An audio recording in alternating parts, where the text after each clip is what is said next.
Allô? Allô, oui. Papa, ça va? Au fait, waa impôt et domaine ñoo fi ñëw léegi indi benn courrier redressement fiscal bu 200 millions. Lan 200 millions.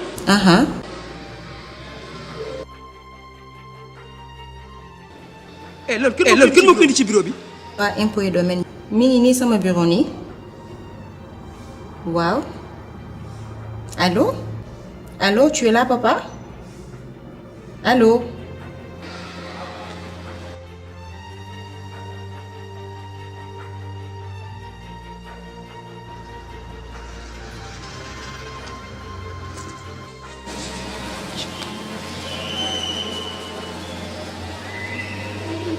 Allô, oui. Maître Diop. Allô, monsieur Diouf. Comment tu vas? Je suis vraiment désolé pour ce problème foncier. Procureur nee na demee da lay door mandat de dépôt. Juge bi mu ne suba bu ma ñëwee daf may. non.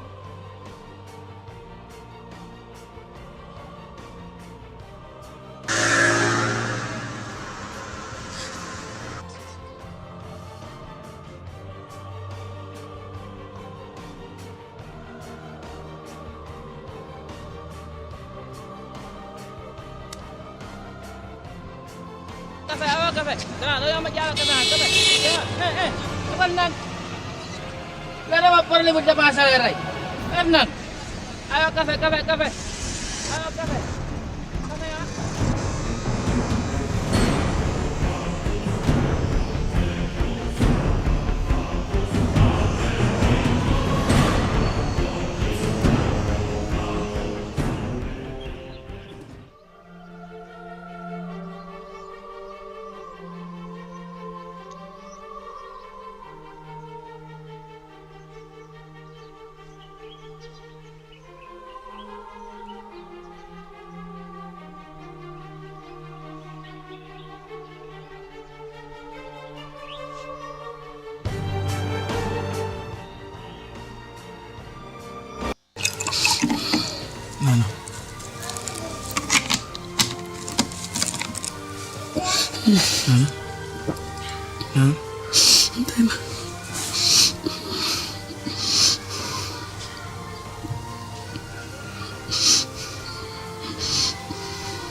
Ngelli bul tiit pour ragal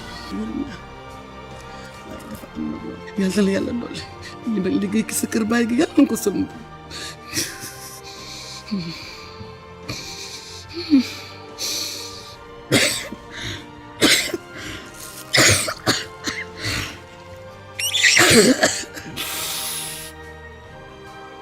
lépp di ko fekk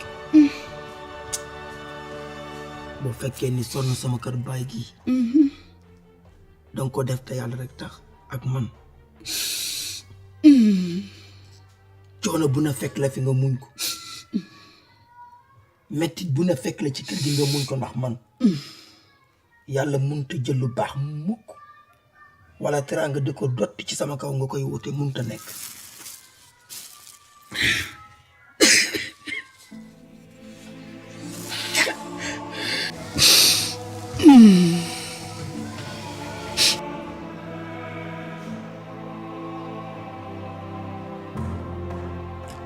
ma di la dolli saa yoo toogee ba xaaju guddi na nga jóg sangu jàpp solu weex tal julli jàkkaarloog sa borom foofu loo ko ñaan may la ko léegi tegal na la bul tiit bul ragal bul am lenn jaax-jaax foo toll foo gees maa ngi sa kanam maa ngi sa ginnaaw yàlla sàkk waxuma la yow waaye fas yéene naa liggéey ci sama àdduna jaayante ko waxuma la yow waaye ku sës yow si àdduna bëgg naa koo teral yaay loolu mënut a am mukk nga koy wute yàlla du dogal loolu yàlla kenn la yàlla na la yàlla yëkkati ci sa feebar bëgg mu liggéey ni jigéen di sonn ci kër baay li mu fi liggéey yàlla na ko añee.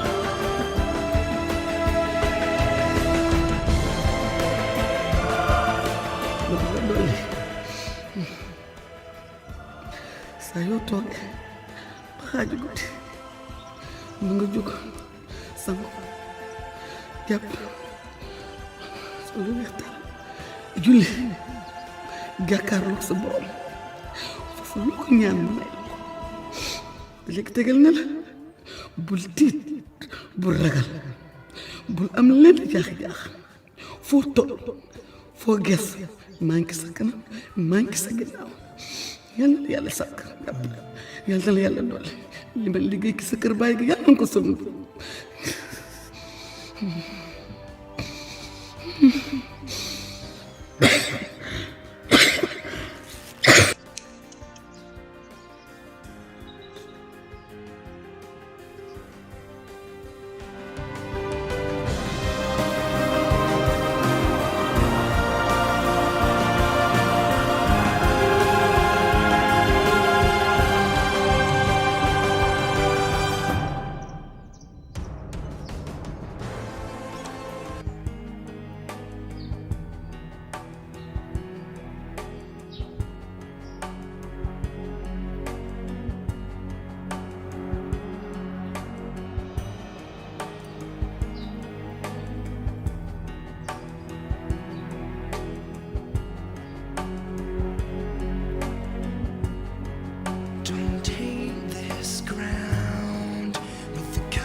Oui, chérie.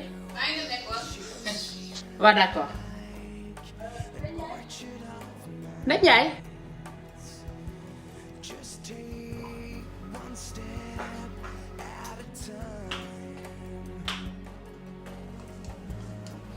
Chérie, tu sens l'odeur de ton café? Déjà, tu pars tout l'heure. Toujours en train de travailler. Hein? Tu travailles au bureau, tu reviens encore à la maison, tu travailles. Pape, à quoi te servent tes employés? Liggéey bi ba kañ? Chérie, moi je crois qu'il y a quelque chose qui t'échappe. Quoi? Écoute chérie, je vais te dire une chose. Tu sais, quand on était en Europe, li ma doon dégg ci Sénégal dafa doy waar. Fii nit ñi dañu bëgg lu yomb. Parce que mënuma toog 15 ans ci àll bi ak tout le mal que je me suis donné pour avoir de l'argent ñëw fii di ko bàyyi ñu koy passer noonu. Donc man maa ko war a mën a gérer. Tu as parfaitement raison. Je suis entièrement d'accord avec toi. Mais kon employé lan moo tax nga leen di fay? Tu les payes pourquoi?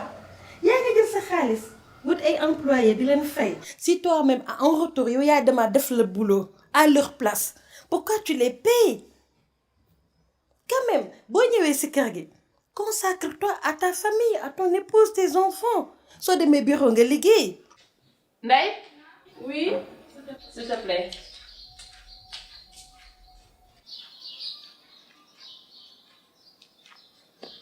Bébé. Chérie, temps yi da nga guddee wàcc. te xam nga fan yee ci ginnaaw da nga daan teel a wàcc. mais dama remarqué ne fan yi yëpp y a presque 8-10 jours da ngay guddee wàcc lu tax. Je suis d'accord avec toi. Mais je vais te dire loo xam ne il faut nit ñi bàyyi ci xel. Moi je suis pas un chef d'entreprise boo xam ne damay tëdd ba ay 10 heures ay 11 heures mooy xëy si. Gis nga employé ni ngay doxalee la ñuy doxalee. Donc la bonne marche de l'entreprise dépend de ma démarche man. Mais je contrôle mon entreprise. Chérie, je ne te coupe pas. Mais nag lii moi je me dis que yow yaa ko teg sa bopp. Comment? dafa am lu ñu waxante woon man ak yow. Tu m'avais promis que une fois que ñu marié wu que tu vas me trouver du boulot dans ton entreprise. Ça fait 15 ans maintenant comme tu viens de dire ma toog di xaar. J'ai obtenu tous les diplômes que je voulais. Kon man je ne vois pas depuis lors à chaque fois bu ma indee sujet boobu rek nga waxaat leneen. Pape léegi man samay diplôme lan la may jëriñ à rester dans la cuisine à faire le ménage dans la maison. Pape benn jigéen toogatul ci biir kër yi il faut que je travaille loolu moom dama la koy wax léegi nga dégg ko. Il y a un problème. Moi, je ne peux pas mélanger le travail et la relation. Non, là, Pape, je te coupe. Vie de famille ak boulot mooy lan? Non, mais Pape, arrête! Man li ngay wax ni Pape dafa xewi. Chérie, lii kenn waxatu ko. Mais lan nga may wax? Ma moitié. Je suis ta moitié dans la maison. Je peux aussi l'être dans l'entreprise. Kon lan moo tax mënuma bokk ak yow liggéey? Gis nga cette société maintenant jigéen ñi ñoo koy defar. Qu'est-ce qu'on dit? Derrière chaque grand homme il y a une grande dame. Maman fan yii suñu école emploi du temps bi dafa chargé ba nga xam ne te en plus dañoo yokkalaat ay filières moo tax.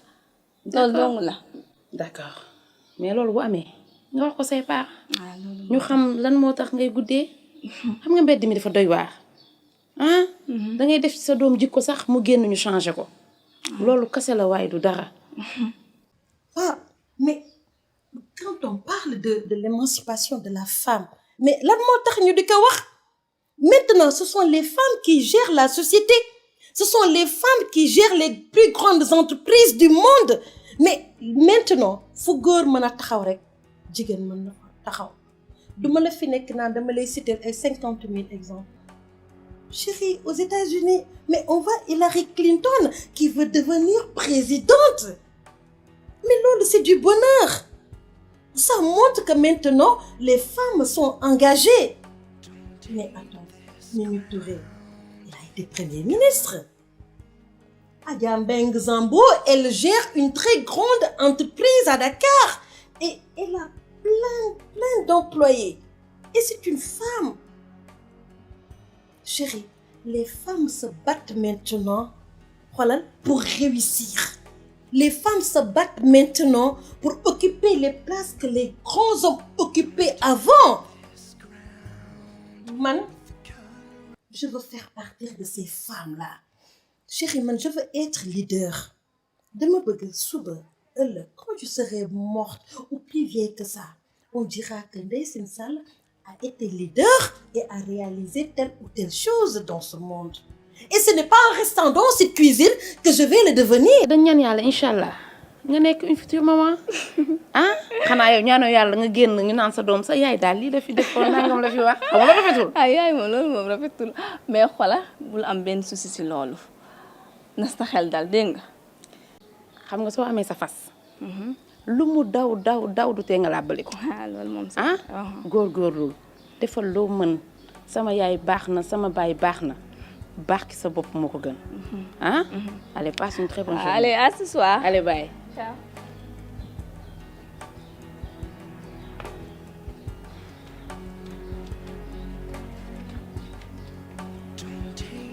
Est-ce que tu peux m'écouter, s'il te plaît? Ok, laisse-moi finir. Non, vas-y. C'est que dama toog 15 ans de le déglu là, j'en peux plus. J'en peux plus. Tu l'as dit tout à l'heure. Moi, je l'ai écouté ce souci. J'ai dit que ma femme ne travaillera pour personne. Je suis en train de construire ton entreprise. Mais, s'il te plaît, dis-le ce temps, moi, je parais, je vais dire ce parce que je sais ce dont tu es capable, je connais tes capacités, je sais combien de diplômes tu as, je sais gérer. C'est ce que je veux. Faire de toi une grande dame. Ne me fais pas rêver. Bah, après, je veux m'en parce que toujours, les gens écoute, le café qui. Oui, ma. Est-ce que tu me promets que cette fois-ci, tu vas le faire? Promis, juré. Promis, juré. Oui, promis, juré. Yo, yaa ngi sama xel. Non, maa ngi lay xaar. Waaw, naxati ma.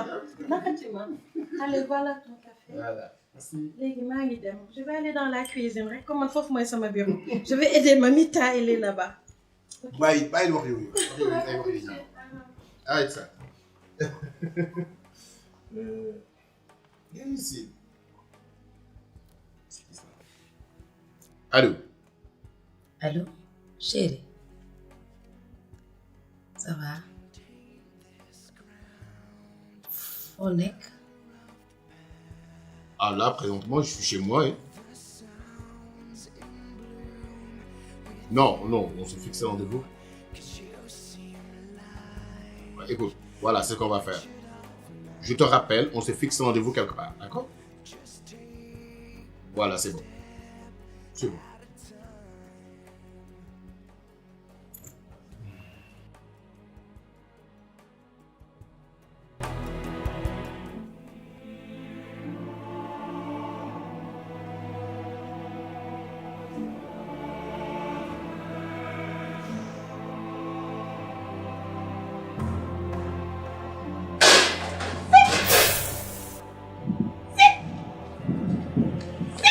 yaay du muus de man la.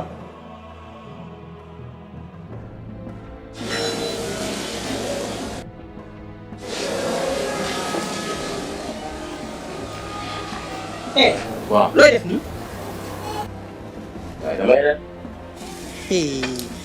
yow Omar yow ku yabaate nga yow naka laa mën a tegee reer bi ci biir waañ bi nga ñëw ne dangay reer. munoo mën a reer fa nga jógee. yaay damaa xiif. xam nga lu ma la bëggee du ma sa morom reer bi reeru leena la est-ce que dégg bu baax li ma la wax moom mii nga xamante ne daf may fajal buubu gàcce gi lii ngay lekk nii moo ko fi indi. ak leneen ak leneen ak leneen ak leneen ku ma tax a wax de.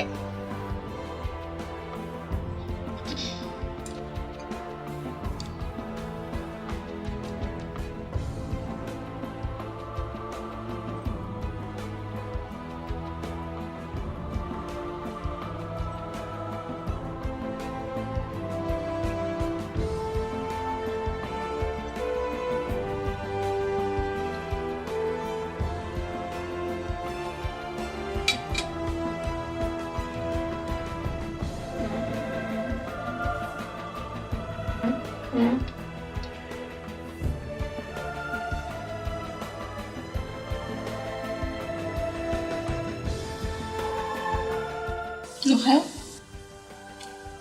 Je ne sais pas. Je vais voir.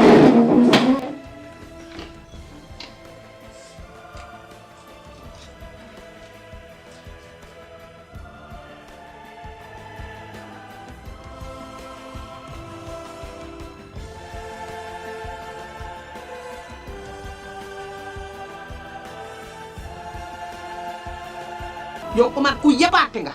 que ce soit la première et la dernière fois dégg nga bu baax li ma la wax. ay waaw. ñàkk nga jom trop.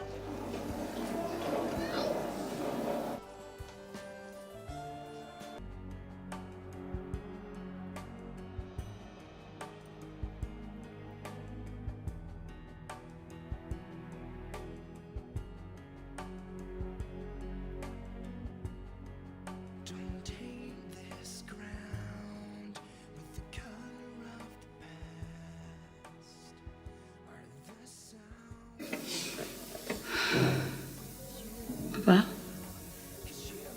lan la tey sentiruma la dara non seulement lekkoo mais sa kanam gi ko xool xam ne y'a problème wax ma lan la dis-moi. Ruba mais du dara yow xam nga moom xam nga man ñemewuma tàngaay te tey dafa tàng journée bi li ma liggéey dafa bari tooguma benn yoon coono yooyu moom ma jàpp ak stress bi moo tax nekkuma nii mais du dara.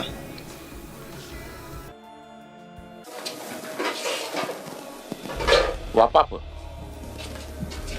kon kër gi leena moo fi am reer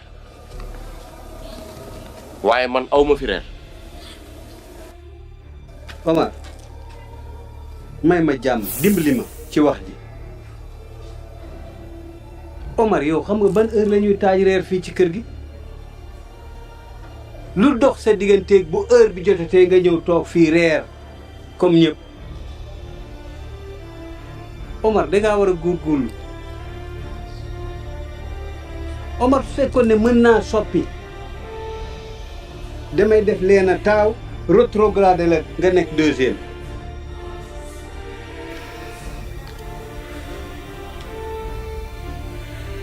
xam nga yow sama xarit nga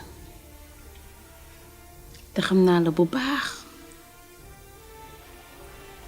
paa bu fàtte ne yow tam dañoo yàgg nag ah je sais que y a problème dama bëgg juste rek ñu partager ko pour ma oyof ci yow xoolal xale yi nangu ñu sax reer man moom waxaale ma sama bopp yow yaay suñu miroir noo mel rek ñun noonu la ñuy mel lii feeñ ci yow rek mooy nekk ci ñun s'il te plaît dis-moi lan la. xale yi réeruñu mooy lan. ah mais réeruñu parce que yow réeroo. non attends Ruba yow xam nga moom baax li ma la wax loolu mooy li am xale yi dañu war a reer demal nga toppatoo xale yi ñu reer nga reerandoo ak ñoom. man ngeen may ma tuuti rek su ma dalloo ba après ma jël ndox naa ñëw reer ok. c'est sûr que y a rien. dara xewul gëmal li ma la wax amul problème li ma la wax moo am. c'est sûr. c'est sûr. tu es sérieux. c'est sûr. Bah.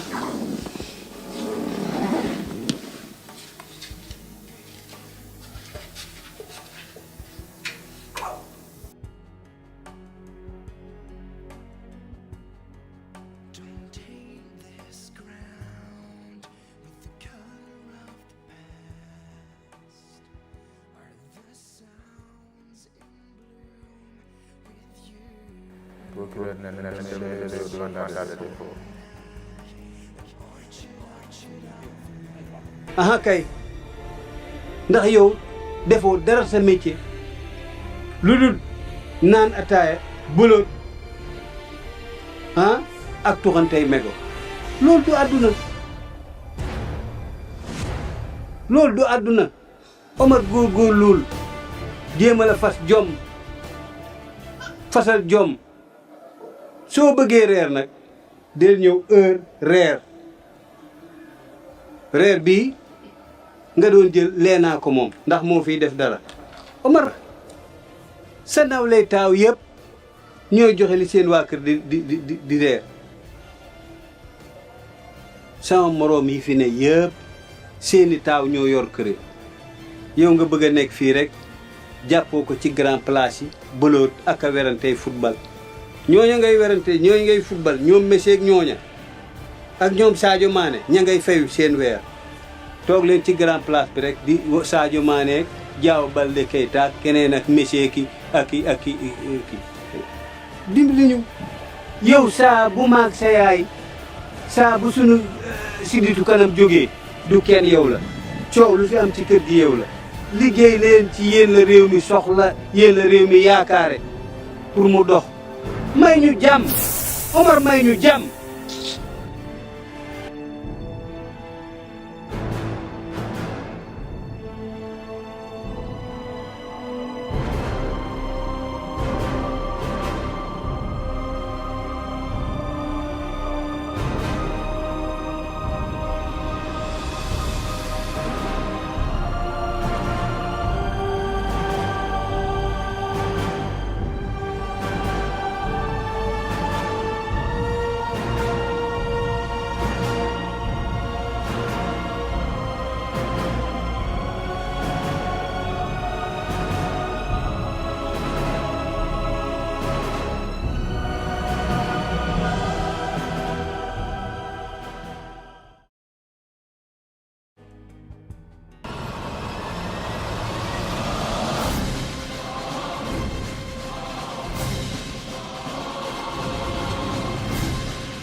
Allô?